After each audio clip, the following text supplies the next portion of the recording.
કેટલી મજા આવે છે, પણ આ ઘરનું કામ કરવાનું બાકી છે. શું કરીશું? ચાલો કામ તો પછી થઈ જશે. મોબાઈલ જોઈ લઉં. અરે બેન, તું આ ડબ્બામાં શું માથા મારતી હોય છે? આમાં તારો કેટલો બધો સમય વેડફાઈ જાય છે, તને ખબર છે એની?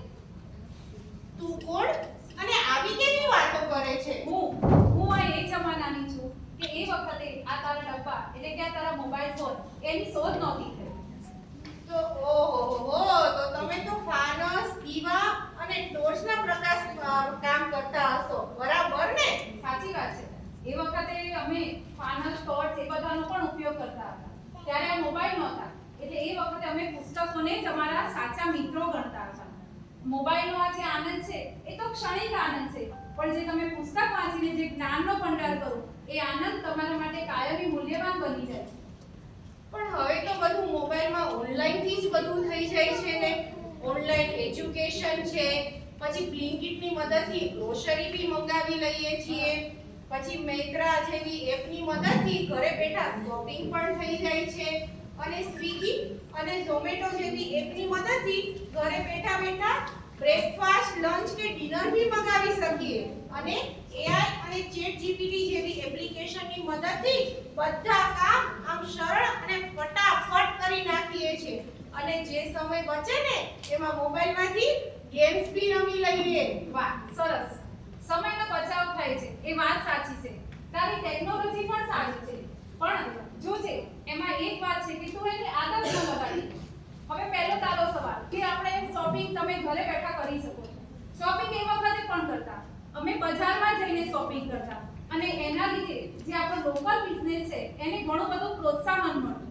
રમતો રમવાની, તમે આપણી માતૃભૂમિ જે માટી છે એ ધૂળમાં જઈને અમે રમતો રમતા. લંગડી છે, ખોખો છે, કબડ્ડી છે, અને આવી તો બીજી ઘણી બધી રમતો છે, અને એ રમવાનો સાચો આનંદ અમે અનુભવ કરતા.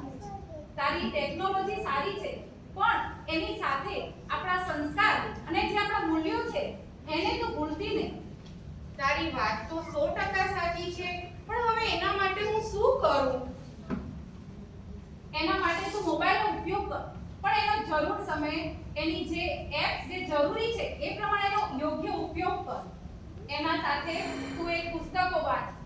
આ ઓનલાઈન યુઝર્સ વધારવાની બદલીમાં તું એવા થોડા પણ એવા સાચા મિત્રો બનાવ કે જેની સાથે તું તારી મન ભરીને તારી દિલની વાતો કરી શકે. માતા પિતા, વડીલો, ગુરુઓ એનો આદર સત્કાર કર, જે આ મોબાઈલની ટેકનોલોજીમાં ઓછો થઈ ગયો છે. અને બીજા બધા WhatsApp સાથે કનેક્ટ રહેવા કરતા આપણા ભારતીય સંસ્કાર એની સાથે કનેક્ટ રહે અને આપણા દેશ માટે એક જાગૃત નાગરિક બન. હા, હું સંકલ્પ કરું છું કે મોબાઈલ મારો સેવક રહેશે, પણ સ્વામી નહીં. રીલ્સમાં નહીં, રિયલ જીવનમાં જીવીએ. સાચા મિત્રો સાથે ખુશીથી જીવીએ. સમયની કિંમત સમજી લઈએ અને સફળતાની દિશામાં આગળ વધીએ. ભૂતકાળના સંસ્કાર અને વર્તમાનની ટેકનોલોજી સાથે મળીને બનાવશે એક ઉજ્જવળ ભવિષ્ય અને એક વિકસિત ભારત.